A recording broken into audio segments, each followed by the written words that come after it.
Hi friends, మనం చిన్నప్పటి నుంచి విశ్వకర్మ అంటే చేతిలో టూల్స్ పట్టుకొని ఇంజనీర్లు, కార్మికులు పూజించే దేవుడని నమ్ముతూ వచ్చాం.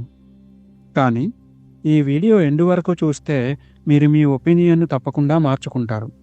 ఎందుకంటే విశ్వకర్మ అంటే ఒక వ్యక్తి కాదు, అది ఒక పదవి. అది కూడా 5 విధాలుగా విభజించబడిన పదవి. ఇంతకు ముందు మనం చెప్పుకున్న వీడియోలో విశ్వకర్మ అంటే ఎవరు అని బ్రీఫ్గా చెప్పుకున్నాం.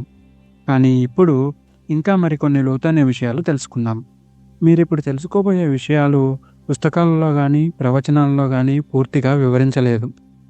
మరి ఈ సమాచారం ఎక్కడి నుంచి వచ్చింది? ఈ నిజం ఒక్క గ్రంథం నుంచే తీసుకున్నది కాదు. వేదాలు, పురాణాలు, శిల్పశాస్త్రాలు మరియు ఇండియన్ ఫిలాసఫీ దృక్కోణం ఇవన్నీ కలిపి చూసినప్పుడే విశ్వకర్మ పదవి యొక్క 5 విభజనలు అర్థమవుతాయి. పురాణాలు సమాధానాలు ఇవ్వవు, సూచనలు మాత్రమే ఇస్తాయి. సో ఫ్రెండ్స్, ఇంకా ఆలస్యం చేయకుండా మరిన్ని డీటెయిల్స్లోకి వెళ్లే ముందు మా ఛానల్ని సబ్స్క్రైబ్ చేసుకోండి.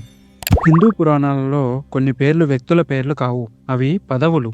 ఫర్ ఎగ్జాంపుల్, ఇంద్రుడు అంటే అది ఒక పదవి.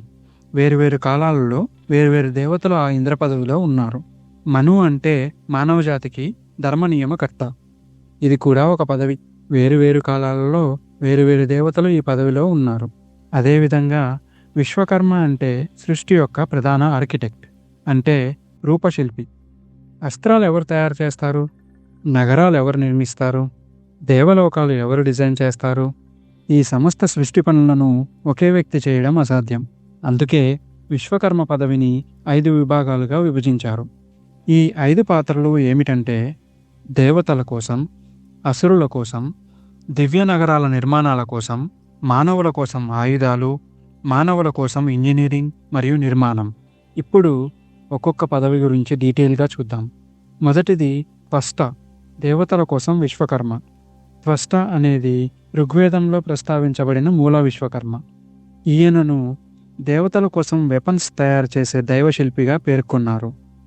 ఆయన పని దేవతల కోసం అస్త్రాల తయారీ, దివ్య ఆయుధాల తయారీ. ఆయన సృష్టించినవి ఇంద్రుడి వజ్రాయుధం, శివుని త్రిశూలం వంటి దివ్యాయుధాలు. త్వష్ట ఎప్పుడు ధర్మాన్ని ఆధారంగా చేసుకొని మాత్రమే పనిచేస్తాడు. అహంకారం లేదు, అనవసర విధ్వంసం లేదు. ఇది ప్యూర్ డివైన్ టెక్నాలజీ. వివిధ గ్రంథాల దృష్టికోణం ఏం చెప్తోందంటే విశ్వకర్మ ఒకే వ్యక్తి కాదు అనడానికి ఇది మొదటి ఆధారం.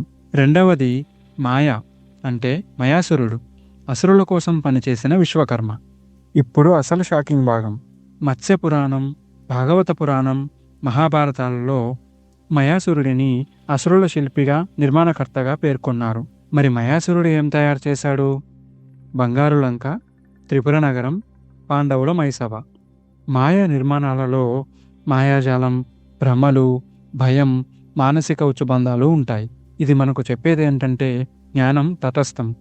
నిర్మాణ జ్ఞానం దేవతలకు మాత్రమే పరిమితం కాదు. ఒకే సృష్టి జ్ఞానం వేరువేరు లోకాలలో వేరువేరు విధాలుగా ఉపయోగించబడింది. ఇది విశ్వకర్మ జ్ఞానం విభజించబడిందని చెప్పడానికి రెండవ ఆధారం. మూడోది విశ్వజ్ఞ, దివ్యలోకాల విశ్వకర్మ. విశ్వజ్ఞ అనే పేరు ఒక్క పురాణానికే పరిమితం కాదు. ఈ భావన వేదాలు, పురాణాలు, శిల్ప వాస్తుశాస్త్ర గ్రంథాలలో కనిపించే సూచనల నుంచి వచ్చింది. మానసారం, మయమతం, విశ్వకర్మ ప్రకాశం వంటి శిల్పశాస్త్ర గ్రంథాలలో విశ్వకర్మను ఒక వ్యక్తిగా కాకుండా సర్వ జ్ఞానంతో కూడిన సృష్టితత్వంగా వివరించారు. అక్కడ విశ్వజ్ఞ అనే పదం అన్నీ తెలిసిన రూపకర్త అనే అర్థంలో ఉపయోగించబడింది.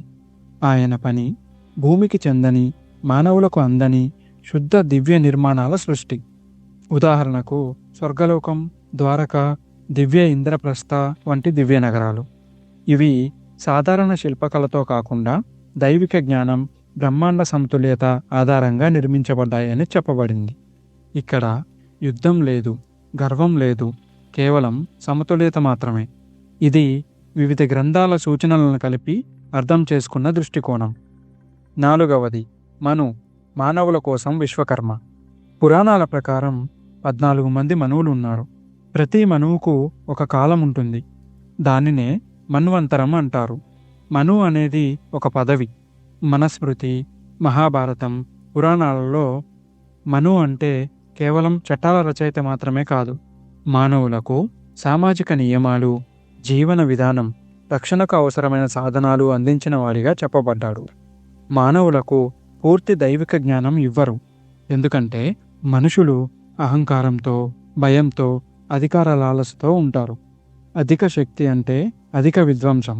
అందుకే మనుషులకు దేవతలకు మధ్య ఒక రక్షణ గోడ లాంటివాడు.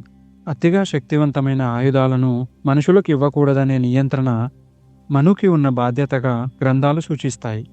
అందువల్ల మను అనేది మనుషులకు ఇవ్వాల్సిన సృష్టి జ్ఞానాన్ని పరిమితం చేసే విశ్వకర్మ పాత్రలోని ఒక విభాగంగా అర్థం చేసుకోవాలి. 5వది శిల్పి, మానవుల కోసం విశ్వకర్మ, నిర్మాణం. ఈ విశ్వకర్మని ఈ రోజుకి మనం ఎక్కువగా పూజిస్తాం. శిల్పశాస్త్ర గ్రంథాలు, మానసారం, మయమతం, శిల్పరత్నం, వాస్తు సాంప్రదాయాలు, గురు శిష్య పరంపర ఇవన్నీ కలిపి విశ్వకర్మను ఒక వ్యక్తిగా కాకుండా శిల్ప పరంపరగా, శాస్త్ర వ్యవస్థగా చూపిస్తాయి. ఆయన పరిధి వాస్తుశాస్త్రం, శిల్పకళ, లోహశాస్త్రం, యంత్రాలు, గృహ నిర్మాణం, ఇళ్ళు, పనిముట్లు, పరిశ్రమలు ఇవన్నీ ఈ విశ్వకర్మ పరిధిలోకే వస్తాయి. ఇది యుద్ధానికి కాదు, వృద్ధికి సంబంధించిన సృష్టి. విశ్వకర్మను ఒక వ్యక్తిగా కాకుండా సృష్టిని నడిపించే ఒక విధిగా చూసినప్పుడు ఈ విభజన అర్థమవుతుంది.